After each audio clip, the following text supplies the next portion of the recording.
శ్రీమాత్రే నమ. జయ గురు దత్తాత్రేయ నమ. ఈ వీడియోలో మనం జూన్ 16వ తారీఖు నుంచి 22వ తారీఖు మధ్యలో జరగబోయే వారఫలాలు మేషరాశి వారికి ఏ విధంగా ఉండబోతున్నాయి అని పరిశీలించే విధానంలో మేషరాశి వారికి గ్రహాల యొక్క అమరిక ఈ వారం అంతా చాలా అద్భుతంగా ఏర్పడడం జరిగింది. ముఖ్యంగా ఈ వారంలో ఏర్పడినటువంటి బుధాదిత్య యోగం జాతకుడికి సక్సెస్ రేట్ ఎక్కువగా పెరుగుతూ ఉంటుంది. పంచమాధిపతి అయినటువంటి రవి తృతీయాధిపతి బుధుడితో కలిసి తృతీయ స్థానంలో విక్రమ స్థానంలో ఏర్పడినటువంటి బుధాదిత్య యోగం ఇది జాతకుల్లో ఉత్సాహాన్ని పెంచుతూ ఉంటుంది, అతని యొక్క జ్ఞాపక శక్తిని పెంచుతూ ఉంటుంది. సో అలాగే ఏ పనైనా సులువుగా సాధించగలను అన్నటువంటి చొరవతో జాతకుడు ముందుకు వెళ్తూ ఉంటాడు. ఇక విద్యార్థులకి ఇది చాలా అనుకూలంగా ఉంటుంది, వాళ్ళలో ఉన్నటువంటి జ్ఞాపక శక్తి పెరుగుతుంది. ఒక విధంగా శుక్రుడు కూడా అక్కడ చేరడం వల్ల ఒక ఉన్నత విద్యాయోగం లాంటిది కూడా ఏర్పడడం జరిగింది. సో ఏదైనప్పుడు కూడా ఇది ఒక మంచి అద్భుత యోగం. వ్యాపార రంగంలో ఉన్న వాళ్ళకి, విద్యా రంగంలో ఉన్న వాళ్ళకి దూసుకుపోయే విధంగా ఎటువంటి అడ్డంకులు లేకుండా ప్రభుత్వ ప్రోత్సాహంతో, రాజకీయ నాయకులు, అధికారుల ప్రోత్సాహంతో ముందుకెళ్ళే అవకాశం ఉంటుంది. ఇక రాశి అందే ఉన్నటువంటి కుజగ్రహ సంచారం యాక్చువల్గా జాతకుడికి మంచి శక్తిని, ప్రోత్సాహాన్ని ఇవ్వడం జరుగుతూ ఉంటుంది. ఇది భూములతో వ్యవహారం చేస్తున్న వాళ్ళకి, అలాగే డిపార్ట్మెంట్లో ఉన్న వాళ్ళకి, అంటే యూనిఫారం వేసుకున్నటువంటి ఎక్సైజ్ డిపార్ట్మెంటు, పోలీస్ డిపార్ట్మెంటు, క్రీడారంగం వాళ్ళకి చాలా ఉత్సాహకరంగా ఉండే అవకాశం ఉంది. మెడికల్ రంగంలో ఉన్న వాళ్ళకి కూడా ఇది చాలా ధైర్యంగా, చాలా ఉత్సాహంగా ఉండే అవకాశం ఉంది. సో ఏదైనా ఒక మంచి యోగం ఈ కుజుడు రాశి అందు ఏర్పడడం వల్ల ఒక విజయ అవకాశాలు బాగా పెరగడం జరిగింది. ఇక ధనస్థానంలో గురువు భాగ్యాధిపతి ధనస్థానంలో ఉండడం వల్ల మీ వాక్కుకి ఎక్కువ విలువ పెరుగుతూ ఉంటుంది. మీరు ఏది చెప్పినా కూడా ఇతరులు దాన్ని అంగీకరించి మీకు ప్రోత్సహిస్తూ ఉంటారు. ఆర్థిక పరిస్థితి చాలా విపరీతంగా మనీ రొటేషన్ పెరుగుతూ ఉంటుంది. కుటుంబంలో మీ యొక్క రెస్పాన్సిబిలిటీ పెరుగుతూ ఉంటుంది. ముఖ్యంగా కుటుంబంలో శుభకార్యాలు, ఉద్యోగ అవకాశాలు కుటుంబంలో వాళ్ళకి రావడం వల్ల వాళ్ళ యొక్క ఆదాయం పెరగడం వల్ల మీ వరకు కొంత ఆర్థిక పరమైన బడ్డెను మీపై తగ్గే అవకాశం ఉంటుంది. దానిపై మీ సంపాదించిన ధనాన్ని స్వేచ్ఛగా ఖర్చు పెట్టుకునే అవకాశం ఉంటుంది. సో ఇప్పుడు లాభస్థానంలో శని భగవానుడు కూడా మరి మీకు అనుకూలమైనగా లాభస్థానంలో ఉంటూ గురు నక్షత్రం అయినటువంటి పూర్వభాద్ర నక్షత్రం మీద సంచరించడం, మరి గురువు ధనస్థానంలో యాక్ట్ చేయడం, ఇవన్నీ కూడా జాతకుడికి పారిశ్రామిక రంగంలో ఉన్న వాళ్ళకి వాళ్ళతో ఎక్కువ మంది పనివారితో పని చేయిస్తున్న వారికి వాళ్ళ యొక్క సహకారంతో ముందుకు వెళ్ళే అవకాశం ఉంది.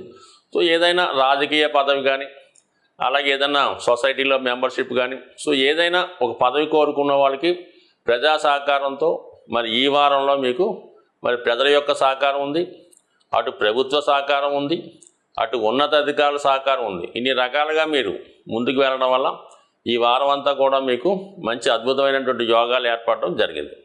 ఇక కుజుడు ఇంకా అశ్విని నక్షత్రం మీద సంచరిస్తున్నంతకాలం ఎలా ఉంటుందంటే జాతకుడు స్వేచ్ఛగా నిర్ణయాలు తీసుకోవడం జరుగుతూ ఉంటుంది. అతని పైన ఎటువంటి అజమాయిషి ఉండదు, కట్టడే ఉండదు.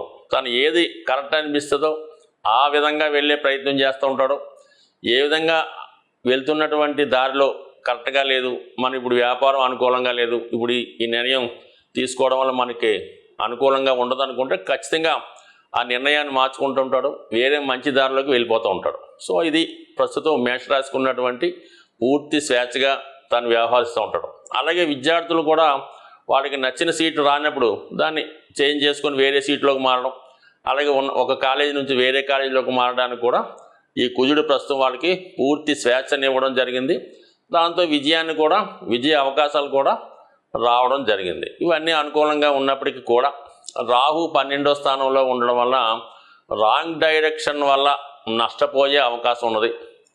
దాని తర్వాత ఏంటంటే మీరు ఏదన్నా బ్యాక్ రోడ్ డోర్లో కానీ వేరే మార్గంలో ద్వారా, అంటే ఏదన్నా లంచం ఇచ్చి ఉద్యోగం సంపాదించడం కానీ, పదవి సంపాదించడం కానీ, ఒక కాంట్రాక్ట్ సంపాదిద్దాం అనుకుంటే అది ఖచ్చితంగా నష్టపోతారు. అంటే ఈ సమయంలో మీకు అటువంటి వ్యక్తులు తారసపడుతూ ఉంటారు. మీరు స్ట్రైట్ ఫార్వర్డ్గా ఏదో ఒక జాబ్ కోసమో, లేదంటే ఒక కాంట్రాక్ట్ కోసమో, ఒక టెండర్ కోసమో ప్రయత్నం చేస్తుంటారు. మనం ఈ విధంగా బ్యాక్ డోర్లో వెళ్ళి మీకు 10 లక్షలు ఎంతో లంచం అయితే పని జరిగిపోద్ది, మీరు అనవసరంగా షగులు పడుతున్నారు, లేదా పలానా కాలేజీలో సీటు ఈ విధంగా దొరుకుద్దని మిమ్మల్ని మభ్యపెట్టేవాళ్ళు కొందరు వస్తుంటారు. అడ్వాన్స్గా కొంత డబ్బు తీసుకొని ఎగ్గొట్టే అవకాశాలు కూడా ఉంటాయి. కాబట్టి అటువంటి ప్రలోభాలకి లొంగొద్దు.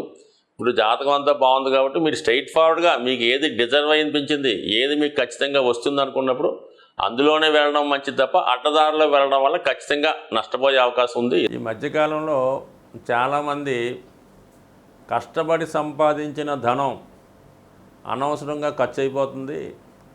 ఎంత కష్టపడి దాచుకుందామన్నా కూడా ఏ విధంగా కూడా ధనం నిల్వ ఉండడం లేదు.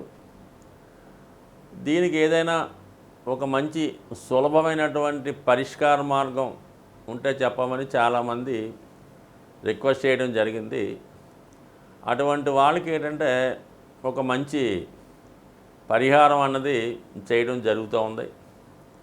అయితే ఈ పరిహారం చేసినప్పుడు అది కంపల్సరిగా విధి విధానంగా ఆ నియమాలు కూడా పాటించడం జరుగుతూ ఉండాలి. సో మనకి ఈ లక్ష్మీ అమ్మవారు సముద్రంలో జన్మించడం జరిగింది. అది మీ అందరికీ తెలుసు. మరి దేవదానవులు అమృతం కోసం సముద్రాన్ని చిలికినప్పుడు అందులో అనేక వస్తువులు, ఆలాహలం పుట్టింది, కామధేను పుట్టింది, లక్ష్మీ అమ్మవారు పుట్టారు. అంటే దాన్ని బట్టి ఏంటంటే మనకి సముద్రంలో దొరికే వస్తువులు ఇవన్నీ కూడా మనకి ధన సంపాదన ఇస్తూ ఉంటాయి. అందుకే చాలామంది గృహంలో ఉప్పు అంటే మనకి హార్డ్గా ఉన్నటువంటి కళ్ళుప్పు లాంటిది గృహంలో నిలబెట్టడం కానీ పూర్వకాలం అదే వాడుతుండేవారు. అందువలన అది కూడా లక్ష్మీప్రదంగానే ఉంటుంది. కాబట్టి ఈరోజు మనం ఈ గృహాన్ని అది క్లీన్ చేసేటప్పుడు ఈ కళ్ళుప్పుతో వాటర్లో కలిపి క్లీన్ చేయడం వల్ల కూడా మరి లక్ష్మీ నిలయం ఉండే అవకాశం ఉంది. అలాగే సముద్రంలో దొరికేటువంటి గోమతి చక్రాలన్నీ దొరుకుతూ ఉంటాయి. రౌండ్గా ఉండి అందులో విష్ణు చక్రంలా కనబడుతూ ఉంటుంది. అలాగే లక్ష్మీ గవ్వలు ఇవి కూడా మనకి సముద్రంలో దొరుకుతుంటాయి. అంటే చిన్నగా తెల్లగా ఉన్న గవ్వలు పసుపు రంగులో కూడా ఉంటాయి. వాటిని లక్ష్మీ గవ్వలని అంటూ ఉంటారు. మరి చిన్నతనంలో అప్పుడు వాళ్ళకి ఇది బాగా అలవాటై ఉంటుంది. అష్టాచెమ్మ అని, ఈ వైకుంఠపాలు అని ఆడుతూ ఉండేవారు అటువంటి గవ్వలు. అలాగే మరి సముద్రంలో దొరికే దక్షిణావృత శంఖాలు అనుకోవచ్చు, అలాగే ముత్యాలు అనుకోవచ్చు. ఇవన్నీ కూడా లక్ష్మీప్రదంగా ఉంటాయి. అంటే ప్రస్తుతం మనం అవన్నీ సేకరించలేం కాబట్టి కంప్లీట్గా మీరు ఏం చేస్తారంటే ఒక 11 గోమతి చక్రాలు, అలాగే ఒక 11 ఈ లక్ష్మీ గవ్వలు పసుపు రంగులో ఉన్నా కానీ తెలుపు రంగులో కానీ అవి ఒక కవర్లోను ఇవి ఒక కవర్లోను పెట్టుకొని, అలాగే మీకు వీలుండి దొరికితే స్ఫటిక మాల అని ఉంటుంది. అంటే మామూలుగా ఈ క్రిస్టల్ క్లియర్గా ఉండే స్ఫటిక మాల లక్ష్మీ స్వరూపం.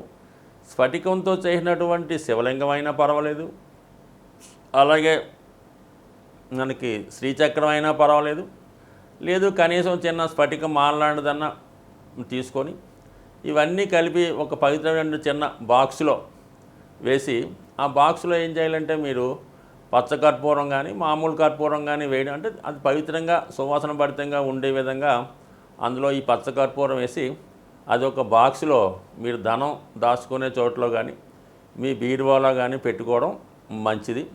సో ఏదైతే మీరు బాక్స్లో పెట్టుకున్నారో మరి మీ నియమంగా ప్రతి శుక్రవారం అనుకుందాం, ఆ శుక్రవారం రోజు ఒక 6 సంఖ్య వచ్చే విధంగా ఒక 6 రూపాయలు, 60 రూపాయలు, 600 లేదా 6000 ప్రతి వారం కూడా ఈ 6 సంఖ్య వచ్చేలాగా 6 కాయిన్లు కానీ 6 రూపాయి నోట్లు కానీ లేదంటే ఇవి 3 అవి 3 కానీ ప్రతి వారం ఆ బాక్స్లో వేయడం కానీ లేదంటే పర్టికులర్గా ఆ ప్రాంతంలో పెట్టడం వల్ల కంప్లీట్గా మీరు ఈ విధంగా ఒక 40 వారాలు చేయడం వల్ల అద్భుతంగా మీకు ధనం పెరుగుతుంది, సంపద పెరుగుతుంది. మీరు 6 రూపాయలతో ఈ రెమెడీ శుక్రవారం స్టార్ట్ చేస్తే అది ఖచ్చితంగా 6000 లేదు 60,000 కూడా వారంకి పోగు చేసే విధంగా మీ స్థాయి మీ తాహతు పెరిగే అవకాశం ఉంటుంది.